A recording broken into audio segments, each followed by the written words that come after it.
Hello, traders. FX Pip Collector here. Today is Tuesday, August 26th, and this is my analysis for the Aussie US dollar, and I'm on the 4-hour time frame. So the Aussie dollar did make a really nice push up on Friday, I'm sure everybody knows. But because of this one, two, three, four, five waves over here, and to me this definitely looks more like a one, two, three pattern. It looks like five waves up, it looks like three waves down, which would make me think that this would potentially turn into another five waves upwards likely would at least take out this high for either a wave C or a wave 3.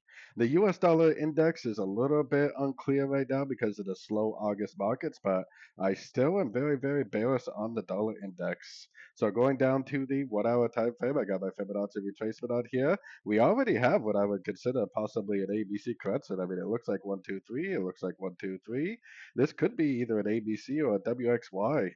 So we do have a nice 38% fib bounce. If this does break and hold, which it looks like it is trying to, then it probably is the end of a correction. And we definitely, because of the weekly time frame being up and the daily time frame being up, we should definitely continue to look for logs every single chance we get.